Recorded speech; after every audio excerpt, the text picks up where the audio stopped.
Está exministro de Defensa. Bienvenido a RPP, señor Chávez. Muchísimas gracias por la invitación. Muy buenas tardes. Quisiera que usted también nuestro saludo a la Policía Nacional. Sí, 34 años de su unificación. Así es. Quisiera empezar esta entrevista para enviar un saludo muy fraterno a nuestra gloriosa Policía Nacional del Perú en su 34º aniversario. Servir y proteger. Nunca deben olvidar eso. Perfecto, muy bien. Para usted, que es un oficial con este recorrido, que ha sido ministro de Defensa también, ¿cómo toma estas declaraciones del ex jefe de la DINI cuando hablamos de que la policía, que un ex ministro del Interior, o hasta dos, porque habla del señor Carrasco y del señor Senmache, habrían estado de alguna manera involucrados en la fuga de Juan Silvi, del sobrino del presidente Castillo? ¿Cómo tomar estas declaraciones? Mire, lo que yo veo es una crisis institucional, no solamente en la DINI, sino en cada uno de los sectores que están involucrados en este tipo de eventos. Y digo crisis porque desde el principio nosotros debemos de tener la responsabilidad y la sabiduría de escoger a la gente idónea para el puesto. Desde mi punto de vista, pueden decir muchas cosas, pero el mayor Fernández no es la persona indicada para haber asumido la dirección de la Dirección Nacional de Inteligencia.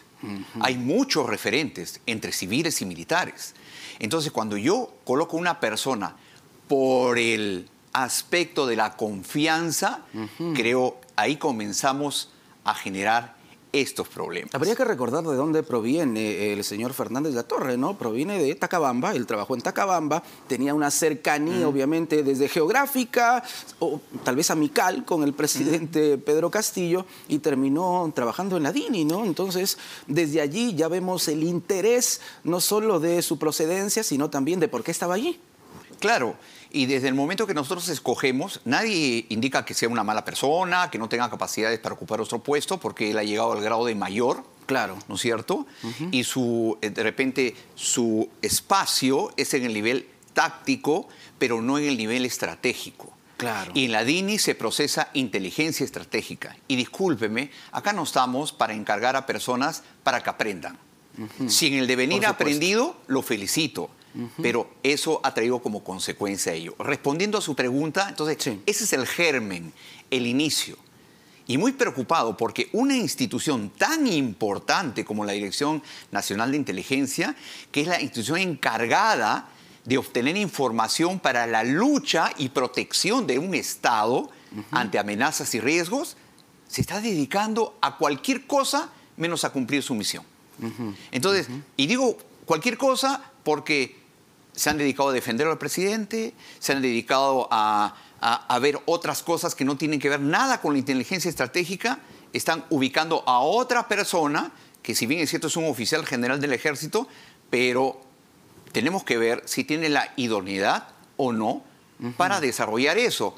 Y estamos empezando mal, porque estamos colocando una persona que tiene prácticamente un conflicto de emociones, de intereses, de qué podría decir yo, con el actual ministro de Defensa. ¿Se ha politizado entonces la DINI? ¿Podemos entenderlo así?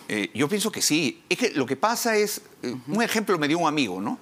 Es como que hemos encontrado uranio, ¿no? Sabemos lo importante que es, ¿no es cierto? Pero no sabemos qué hacer con ello.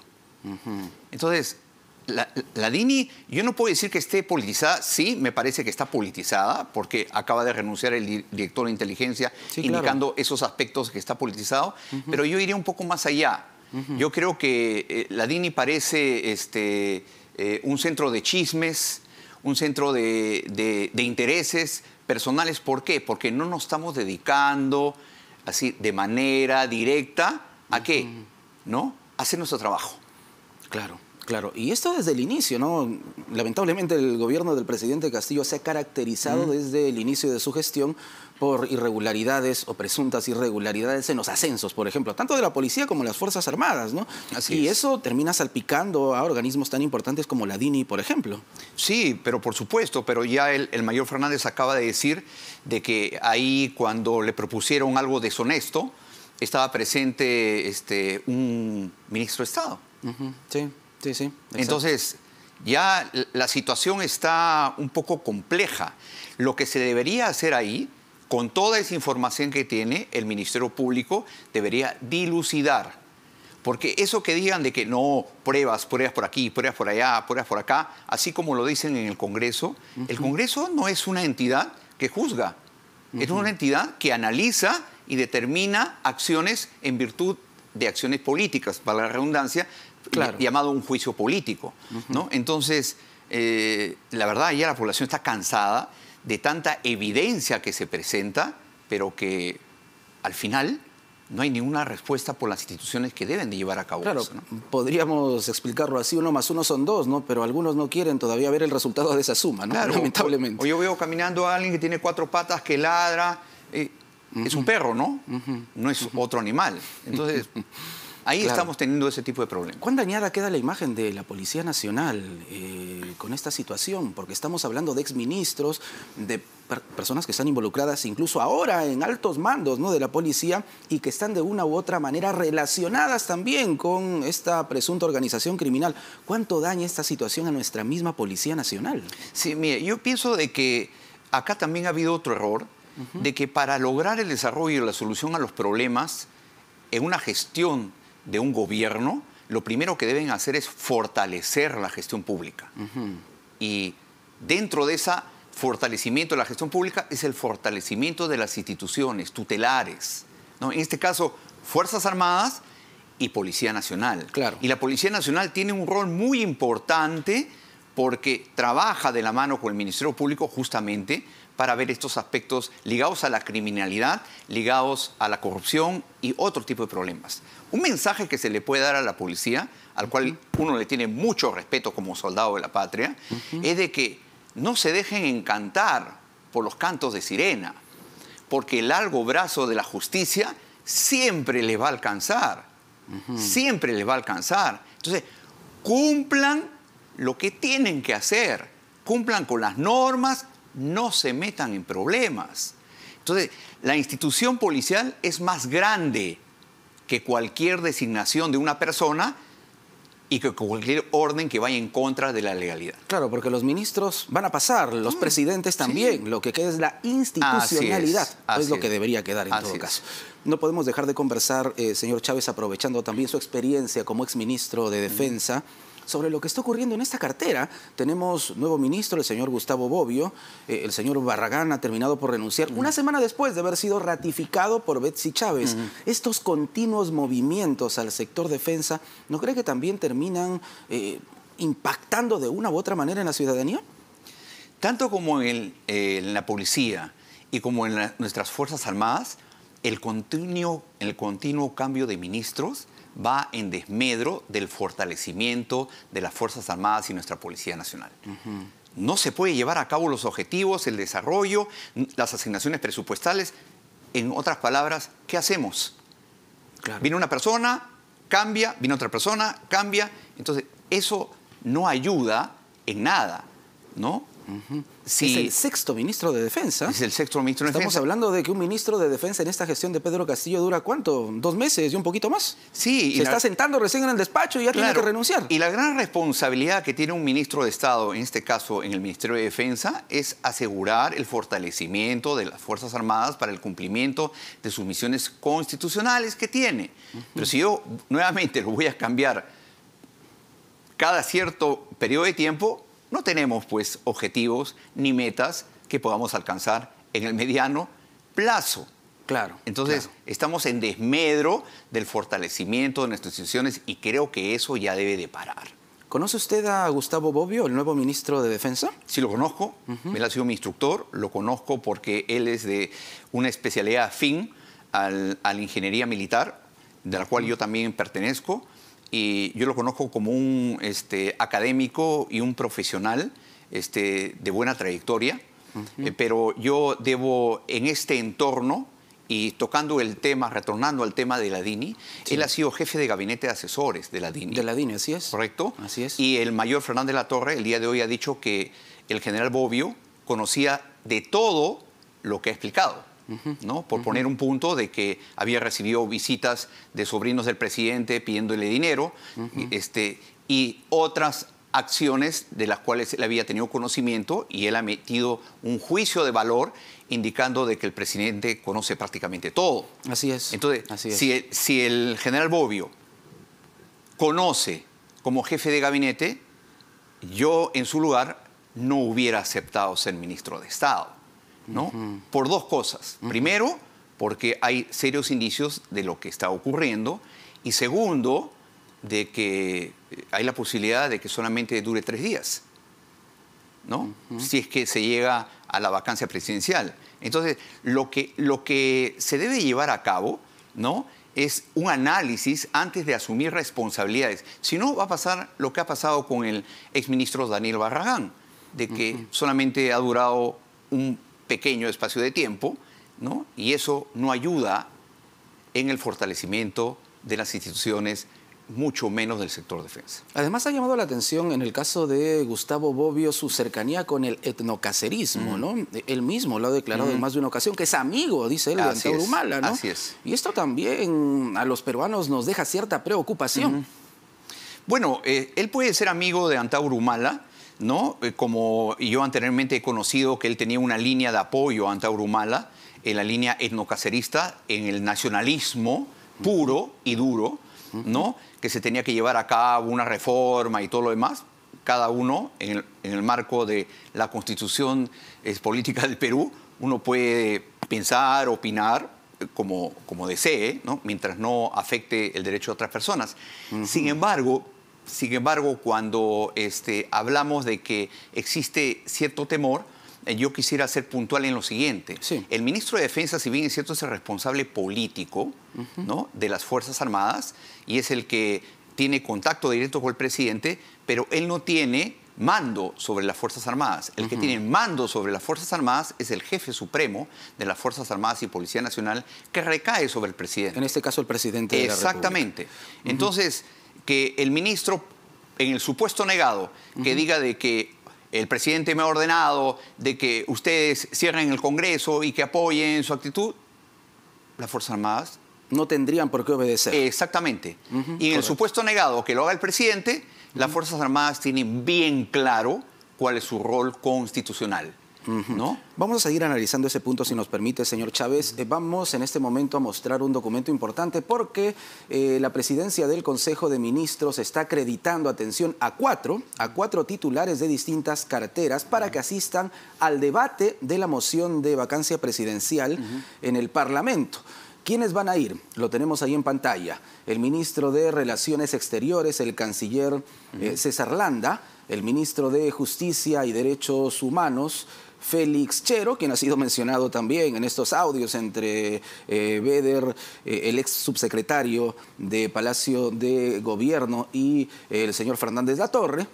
También va a asistir, atención, el ministro de Comercio Exterior y Turismo, Roberto Sánchez, y el titular de la cartera de Trabajo y Promoción del Empleo, Alejandro Salas. Tenemos allí la lista entonces. César Landa, canciller de la República, Félix Chero, ministro de Justicia, Roberto Sánchez, ministro de Comercio Exterior y Turismo, el MINCETUR, y el titular de la cartera de Trabajo y Promoción del Empleo, Alejandro Salas. Serán los 4 ministros acreditados por la PCM, la presidencia del Consejo de Ministros, para asistir mañana al debate de la moción de vacancia presidencial. Vemos el documento, que es firmado por Betsy Chávez Chino, la jefa del gabinete, documento dirigido a José William Zapata, el presidente de la mesa directiva del Congreso de la República. De esta manera se va preparando todo entonces para el debate de mañana, que va a ser sin duda fundamental. De su experiencia como ministro, señor Chávez, ¿cómo observa lo que va a ocurrir mañana en el Parlamento también? Bueno, yo creo que el Congreso de la República, las señoras y los señores congresistas de la República, padres y madres de la patria, yo creo que el día de mañana tienen una enorme responsabilidad, así, enorme responsabilidad. Y como le he dicho anteriormente, es un mensaje de un humilde peruano que les pide de que dejen de lado los intereses personales y que lleven a cabo los intereses nacionales. Mañana se juega mucho en ese sentido. ese documento me parece de muy buena noticia, porque eso al parecer está asegurando que el señor presidente va a asistir, y creo que el señor presidente debe de asistir. Podría indicar eso, ¿no? Si van a ir los ministros, que va también a asistir el presidente. Así es. Que sería lo ideal en todo caso, para que tenga la razón de que vayan los ministros y que no vaya el presidente, ¿no es cierto? Creo que eso no. Y ahora habría que ver cuál va a ser la participación de los ministros, porque de acuerdo a la ley y a las normas establecidas en el Congreso, nadie puede negar que lo acompañen el que desee, pero las intervenciones solamente pueden ser por el presidente constitucional de la República y su abogado. Entonces, y eso no significa que están yendo en contra de su derecho o en contra del debido proceso o en contra de cualquier otra eventualidad. Retornemos por unos instantes, señor Chávez, al papel que juegan las Fuerzas Armadas. El último fin de semana se habló de, algunos congresistas incluso pernoctaron en el hemiciclo señalando que existía un riesgo de una suerte de disolución del Congreso. También se mencionó a las Fuerzas Armadas, en fin, corrieron varios rumores, ¿no? Y en ese sentido, ¿podemos estar tranquilos los peruanos? ¿Las Fuerzas Armadas están hasta el momento guardando esa imparcialidad que finalmente todos queremos? Mire, lo que debemos de tener algo bien en claro es de que los problemas que existan en la parte y en el ámbito político no tienen por qué involucrar a las Fuerzas Armadas. Correcto. Las Fuerzas Armadas conocen perfectamente su rol constitucional. Nosotros sí hemos aprendido de nuestros errores.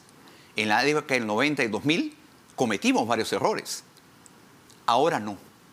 Ahora las Fuerzas Armadas saben perfectamente su rol constitucional.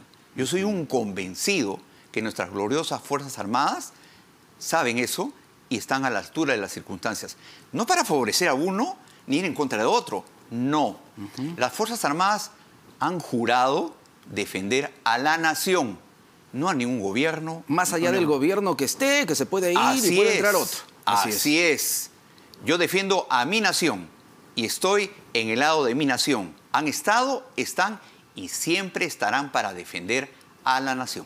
Eso tengan la plena seguridad, ¿no? La plena seguridad de que las Fuerzas Armadas, con sus capacidades, con sus preocupaciones, con todo lo que pueda tener, siempre están a la altura de las circunstancias para defender al país, no para estar de uno u otro lado.